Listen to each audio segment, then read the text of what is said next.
Assalamualaikum warahmatullahi wabarakatuh. Nama saya Lita Latifah Oktaviani dari kelas 4D4 Elektronika A, NRP 2. Di video ini saya akan mempresentasikan tentang penerapan sistem manajemen kesehatan dan keselamatan kerja di kapal laut. Indonesia merupakan negara maritim di mana 2/3 dari luas negara merupakan wilayah perairan. Sehingga transportasi laut seperti kapal berperan penting untuk menghubungkan satu pulau dengan pulau lainnya. Dewasa ini, kemajuan teknologi dan komunikasi semakin berkembang pesat. Kapal telah banyak disentuh oleh teknologi dan dilengkapi sarana navigasi yang memadai demi meningkatkan kenyamanan dan keselamatan selama perjalanan. Walaupun demikian, kecelakaan kapal laut masih sering terjadi. Ada 5 poin yang menjadi faktor penyebab kecelakaan. Yang pertama, kelebihan muatan. Setiap kapal yang beroperasi mempunyai kapasitas tertentu. Agar tetap aman, jumlah muatan kapal harus sesuai dengan manifest normalnya.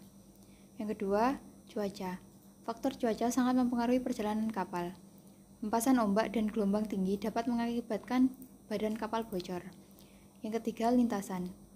Adanya karang, batuan, dan gunung es di laut berisiko mengganggu perjalanan kapal. Oleh karena itu, penting untuk menentukan posisi jalur aman yang dapat dilintasi kapal. Yang keempat, kondisi kapal. Saat berlayar, kapal harus dengan kondisi dan perawatan yang baik. Hal-hal yang perlu diperhatikan adalah kondisi pompa, mesin, bodi kapal, kemudian sistem komunikasi kapal. Yang kelima, kepiawaian nahkoda kapal. Pengalaman dan kecekatan nahkoda menentukan keselamatan perjalanan kapal. Nahkoda harus mengetahui kapasitas maksimal sebelum berlayar. Selain itu, kecepatan nahkoda dalam mengambil keputusan juga berpengaruh terhadap kapal yang dikemudikan. Kecelakaan pada kapal laut banyak memakan korban jiwa karena proses evakuasinya yang sulit dilakukan. Tempat kejadiannya yang berada di laut dan kondisi cuaca yang tidak menentu mengakibatkan tim SAR sulit mencapai lokasi. Untuk meminimalisir terjadinya kecelakaan, setiap pekerja dan penumpang kapal harus menerapkan K3. Berikut adalah peraturan-peraturan yang berhubungan dengan K3 kapal laut. 1. UU nomor 1 tahun 1970 tentang keselamatan kerja. 2. SOLAS 1974 beserta amandemen-amandemennya tentang persyaratan keselamatan kapal. 3. STCW 1978 Amandemen 1995 tentang standar pelatihan bagi para pelaut. 4. ISM Code tentang Kode Manajemen Internasional untuk Keselamatan Pengoperasian Kapal dan Pencegahan Pencemaran. 5. Occupational Health tahun 1950 tentang Usaha Kesehatan Kerja. Ini adalah APD atau alat pelindung diri yang biasa dipakai pekerja di kapal.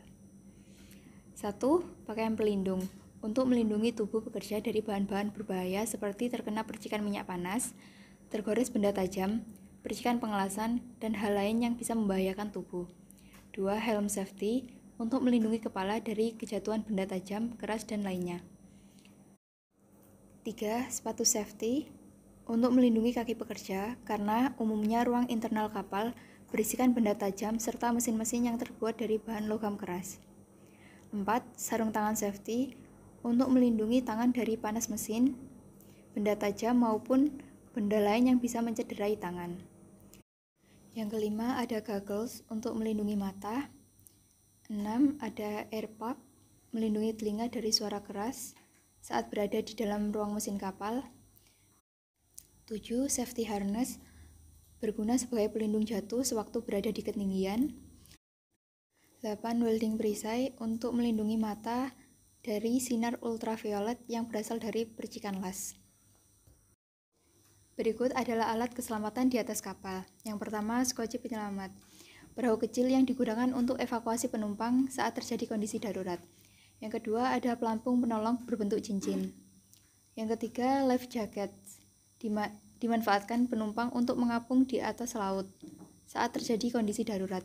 Jaket ini dilengkapi dengan peluit yang dikaitkan dengan tali untuk menarik perhatian penolong. Yang keempat, ada rakit penolong tiup berbentuk seperti kapsul dengan kapasitas besar dan dilengkapi tali pembuka yang panjang. Di dalamnya terdapat perlengkapan keselamatan jiwa seperti makan, minum, dan obat-obatan. Kapasitasnya dapat mengangkut 25 orang. Selanjutnya ada survival suit, gunanya sebagai pelindung dan pencegah suhu tubuh turun akibat dinginnya air laut. Lalu thermal protective aid, gunanya juga sebagai pelindung tubuh, mengurangi hilangnya panas badan.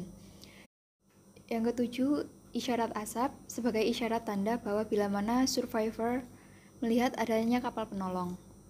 Dan yang terakhir, pelempar tali penolong sebagai alat penghubung pertama antara survivor dengan penolong yang mempermudah proses pendekatan. Bisa juga dipakai untuk kepentingan lainnya. Selanjutnya adalah data penyebab kecelakaan kapal. Yang pertama diambil dari Pelabuhan Merak, Bakauheni tahun 2005 sampai 2010. 65% disebabkan manusia atau human error, 24% faktor alam, dan 11% faktor lainnya. Data kedua dari Pelabuhan Banten sejak tahun 2007 sampai 2013, 40% unsafe acts, 27% precondition for unsafe, 20% organizational influence, dan 13% unsafe supervision. Data ketiga diambil dari Tanjung Priok tahun 2014 sampai 2016. 28% kecelakaan disebabkan oleh manusia, 39% faktor alam, dan sisanya 33% faktor lain.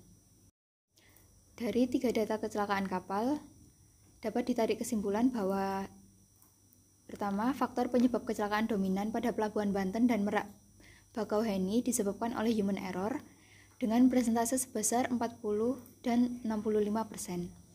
Sedangkan faktor dominan di Pelabuhan Tanjung Priok disebabkan faktor alam dengan persentase sebesar 39%. Yang kedua, pengolahan K3 pada kapal laut sangat penting karena tingginya resiko kecelakaan. Untuk saran ada 3. Yang pertama, perlunya diadakan pencanangan gerakan sadar keselamatan pelayaran nasional serta menanamkan budaya keselamatan di lingkungan masyarakat Indonesia, khususnya di bidang maritim.